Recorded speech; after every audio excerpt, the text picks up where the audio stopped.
తిరుపతి టెంపుల్కు మనం పోతున్నాం. తిరుపతి టెంపుల్లో ఎక్కడైనా దేవాలయంలో కొబ్బరికాయ కొడతారా? కొట్టరు. కొట్టరు. మూర్ఖుడు ఎవడైనా తెలవనుడు ఏమనుకుంటాడు? తిరుపతికి ఇప్పటివరకు పోనోడు గుడిలో కొబ్బరికాయ కొట్టాడు. అరే నువ్వు నీకు తెలివందేమో, నీ అప్ప వేణుగాడు వేస్ట్, వేణుస్వామి గాడు అన్ని అబద్ధాలు చెప్తున్నాడు. బయటకి అఖిలాండం దగ్గర ఆంజనేయ స్వామి టెంపుల్ దగ్గర కొడుతుంటారు. అంటే టెంపుల్లోనే మాట్లాడేది. తిరుపతి మెయిన్ దేవాలయంలో కొబ్బరికాయ అలో లేదు. రైట్. మరి తెలవనోడు మూర్ఖుడు తిరుపతికి ఎప్పుడు పోనాడు ఏమనుకుంటాడు? ఎందుకంటే వీడు లోకల్ గుళ్ళు తిరుగుతాడు కదా. వీడు ఏమనుకుంటాడు? తిరుపతి గుడిలో ఎందుకు కొట్టారు, వేణుస్వామి లంగున్నాడు. అట్లనే కామాఖ్య దేవాలయంలో మద్యమాంసాదులు లేకుండా పూజ నిర్వహించరు. అక్కడ పెట్టే ప్రసాదమే మటన్, పాలకూర పప్పులో మటన్ వేసి వండుతారు. అది మనం తినవలసిందే.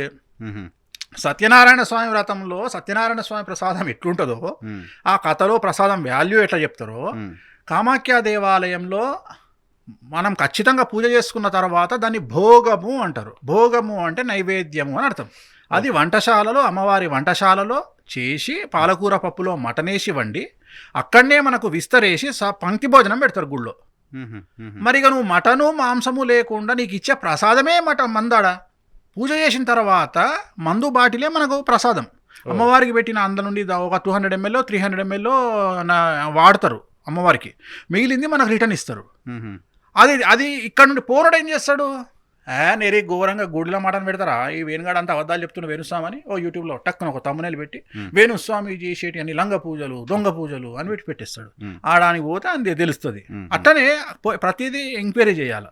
ఇప్పుడు అట్లనే నేను అన్ని ఎంక్వైరీ చేసుకొని మన శాస్త్రాలు ఏం చెప్పినాయి, మన జాతక ఫలదర్శిలో ఏం చెప్పారు, సర్వార్థ చంద్రికలో ఏం చెప్పారు, ఇవన్నీ ఎంక్వైరీ చేసుకొని ఒక త్రయంబకేశ్వరంలో నారాయణ నాగబలి ఎందుకు చేస్తారు, కాలసర్ప పూజ ఎందుకు చేస్తారు, తిరునల్లార్లో శని ప్రత్యేకత ఏమిటి, కాళహస్తిలో ఏంది ప్రత్యేకత, అసలు కాళహస్తిలో పూజలు ఎందుకు చేస్తారో చేసుకునే వాడికి తెలియదు, రాసే పంతులకు తెలియదు, త్రయంబకేశ్వర్కి ఎందుకు పోతారో తెలియదు.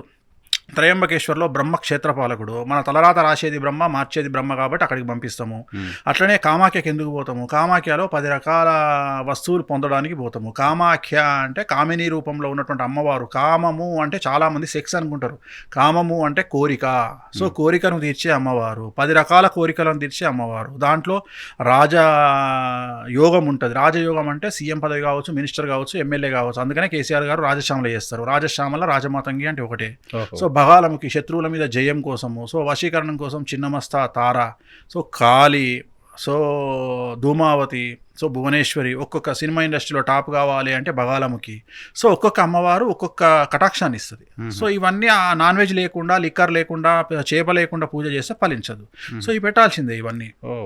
సో అందుకని తెలియని వాళ్ళంతా విమర్శిస్తారు. అక్కడికి పోయి వచ్చిన వాళ్ళందరూ వాళ్ళు ఆ వీడియో చూసి ఏమనుకుంటున్నారు, పంతులు వేణుస్వామి గారు వాళ్ళ మైండ్ దొబ్బిందా, వాళ్ళకి అట్లా పెట్టిరేందని వీడియో అంటే పెట్టుకోనియండి, వాళ్ళకి తెలియదు కదా. వేణుస్వామిని టార్గెట్ చేయాలని టార్గెట్ చేస్తున్నారు, చేయనియండి, దాని ఏముంది.